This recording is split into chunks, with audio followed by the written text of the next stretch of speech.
I'm in Long Beach, California, where I delivered a presentation last night. I want to compare and contrast that presentation with the one I delivered in Orlando just a few days ago. So it was a very similar presentation. I took out one slide and added another slide last night relative to the presentation in Orlando. But I delivered the same message, the same science, the same how do we respond kind of information. It's a very different audience though.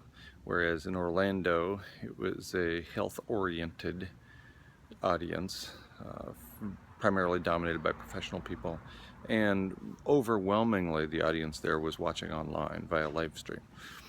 Last night in Long Beach, in contrast, there were a relatively few people in a very informal audience. The presentation was delivered in the backyard of my host, and the audience was pretty young. Median age is probably about 35. That's pretty young for my presentations.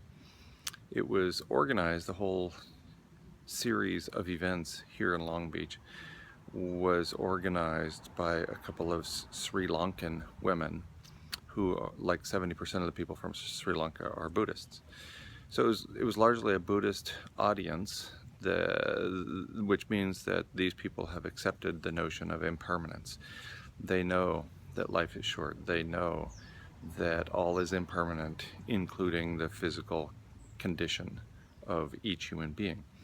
So from that perspective, it was a young audience, but overwhelmingly embracing the notion of not only their individual lives, but near-term human extinction. So it was a great crowd, an informal audience. I got to connect with a couple of friends from the last few years.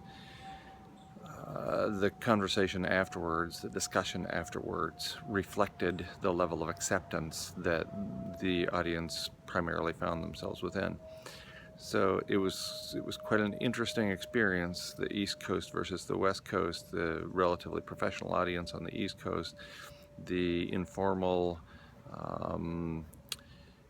personal connections that created the West Coast audience. And even though it was on the West Coast of the United States, there was a heavy influence of the Far East. So all in all, the Coast to Coast tour was quite successful. I greatly enjoyed my time. I especially enjoyed the opportunities between the presentations when I was able to interact with people on a more individual and personal basis. Thank you, everybody, for making these kinds of events happen.